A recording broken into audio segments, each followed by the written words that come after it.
The first sign something was wrong was the smell. Not smoke. Not burning plastic. Ozone.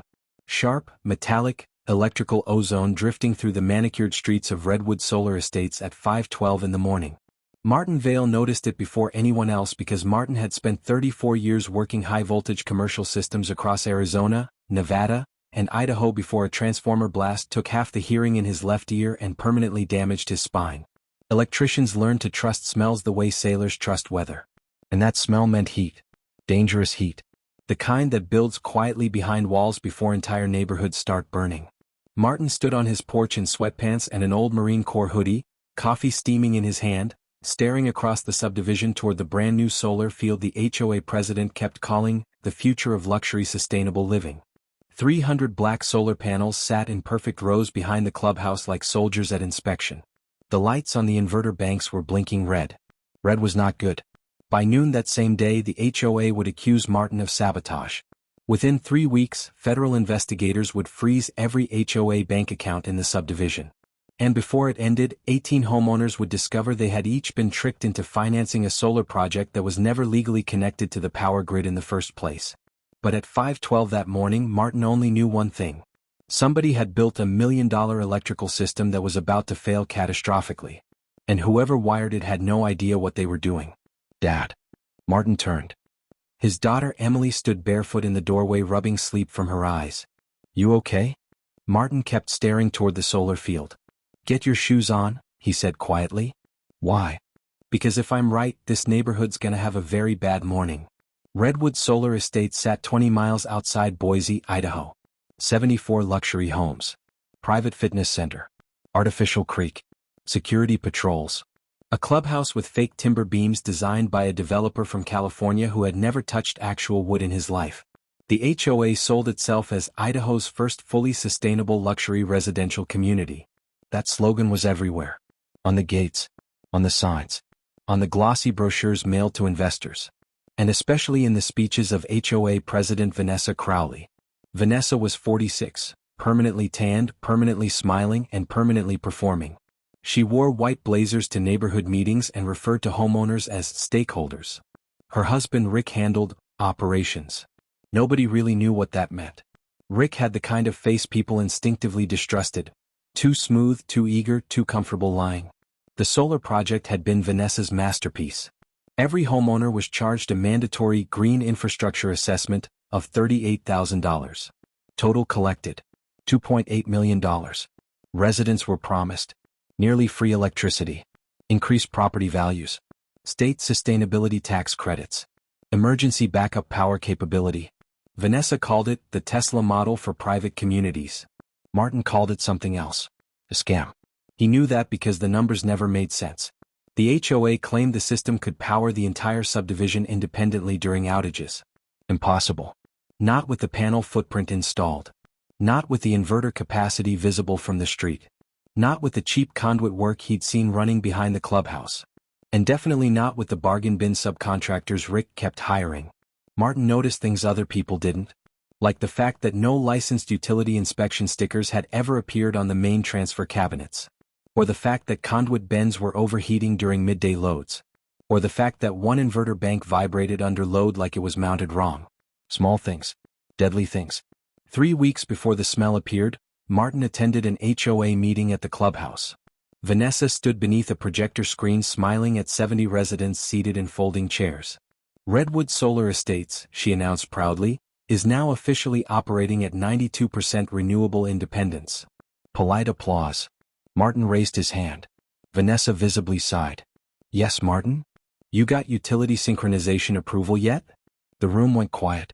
Rick shifted in his chair. Vanessa smiled harder. Our engineering partners are handling final compliance documentation. That's not what I asked. Martin. You cannot legally run load balancing without signed utility synchronization approval. So I'll ask again. Did Idaho Power sign off on your interconnection permits? Silence. Rick spoke first. Our contractors are fully certified. That wasn't the question either. Several homeowners started exchanging looks. Martin leaned back slowly. You people collected $2.8 million. Either you have utility approval or you don't. Vanessa's smile finally cracked. You've made your negativity toward this project very clear. No, Martin said calmly. I'm making your fire risk clear.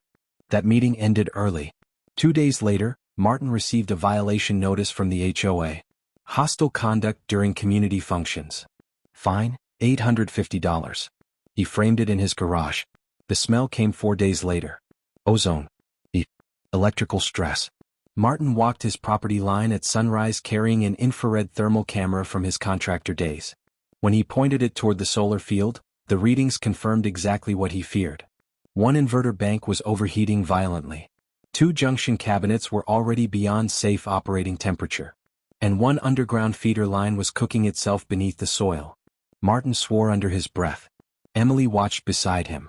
Bad. Martin lowered the camera. Very. How bad?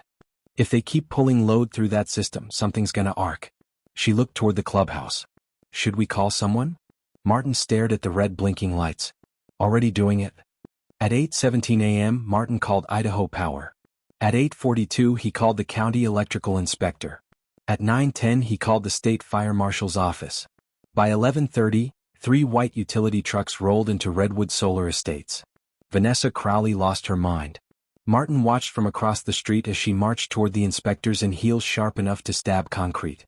You cannot enter private HOA infrastructure without board authorization. The lead utility inspector ignored her completely. Who's Martin Vale? Martin raised a hand from his driveway. The inspector walked straight past Vanessa. You the one who reported thermal overload? Yes, sir. You licensed? Master electrician. Retired commercial high voltage. The inspector nodded once. Show me. Vanessa followed them screaming the entire way. You are creating panic. This is harassment. This man has sabotaged this project from day one. Martin stopped beside the inverter banks. He pointed at the cabinet seams. You see the discoloration? The inspector crouched. His expression changed instantly. Jesus. He opened the panel. Inside, 3 feeder terminals were partially melted. One grounding strap had been installed backwards.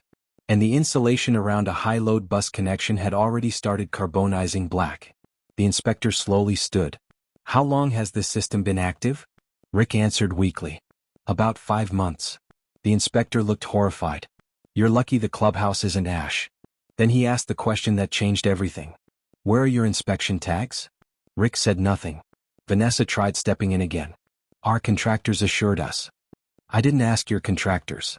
The inspector turned toward Martin. You got a copy of their permits? Martin smiled slightly. No permits on county file. Complete silence. The inspector stared at him. You checked already? 3 weeks ago. That was the moment Vanessa realized the problem wasn't the wiring. The problem was Martin. Because Martin had been building a file. Quietly. Patiently. For weeks. By sunset, the entire solar field was shut down under emergency order. Red tags covered every inverter cabinet. Residents lost power credits immediately. Vanessa sent an emergency HOA email blaming malicious misinformation campaigns. That email became evidence later. Because what Martin discovered next was worse than bad wiring. Much worse. The contractor listed on the solar installation permits didn't exist. At least not legally. Northwest Sustainable Grid Solutions LLC turned out to be a mailbox in Nevada. Its listed electrical license belonged to a dead man from Oregon. Its insurance certificates were forged. And the payment records showed something even uglier.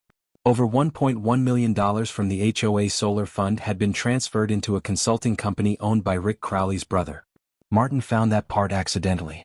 He was reviewing public contractor filings at the county office when an elderly records clerk named Susan quietly slid another folder across the desk. You didn't get this from me, she whispered. Inside were bank transfer disclosures attached to a civil tax filing.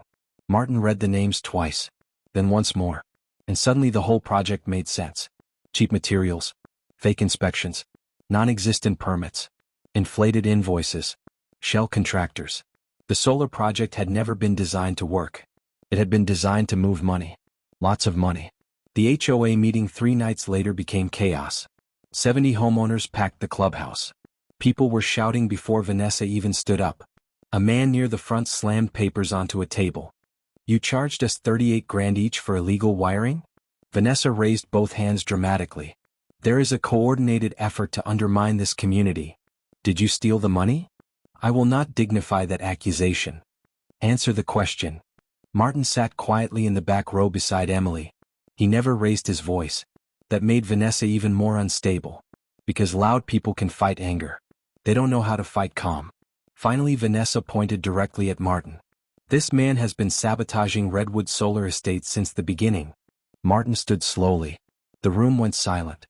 I spent 34 years wiring hospitals, military facilities, and industrial plants, he said calmly. I know what inspected work looks like. This wasn't inspected. He placed a thick binder onto the table. I also know what fraud looks like. Vanessa's face lost color. Martin opened the binder. Inside were contractor filings, permit searches, utility reports, thermal images, bank transfers, licensing records, county correspondence. Every page tabbed, every date highlighted, every signature copied. The room became deathly quiet. Then Martin said the sentence that ended Redwood Solar Estates forever. The FBI already has duplicates. Nobody moved. Rick Crowley looked physically sick. Vanessa tried speaking but nothing came out. Then from somewhere near the back. You called the FBI? Martin looked at him evenly. No. He paused. The utility inspector did. Federal agents arrived 9 days later. Not dramatically. Not with sirens. 3 SUVs. Windbreakers. Clipboards. Very calm. That frightened people more than yelling would have. They spent 6 hours inside the HOA offices. At one point an agent carried out 4 desktop computers in cardboard evidence containers. Residents watched from sidewalks in silence. Vanessa never came outside. Rick tried leaving once. Agents stopped him before he reached his BMW. 2 months later, indictments were unsealed. Wire fraud, construction fraud, insurance fraud, forgery, financial laundering, tax evasion, and one especially ugly federal charge involving forged state energy incentive applications. The total fraud exceeded $4.6 million. The solar project itself was condemned entirely. Every panel removed. Every inverter scrapped. Every underground feeder excavated. The subdivision spent nearly a year running temporary generators while lawsuits consumed the HOA. Home values collapsed. Half the board resigned. 3 members filed bankruptcy. Vanessa Crowley eventually accepted a plea agreement. 41 months federal custody. Rick got 5 years. The homeowners recovered some money through insurance litigation. Not most of it. That's the reality of fraud cases. The money is usually already gone. The final time Martin saw Vanessa was nearly a year later. He was planting tomatoes beside his driveway when a black SUV stopped near the curb. Vanessa stepped out wearing jeans and no makeup. She looked older, smaller somehow. Not powerful anymore.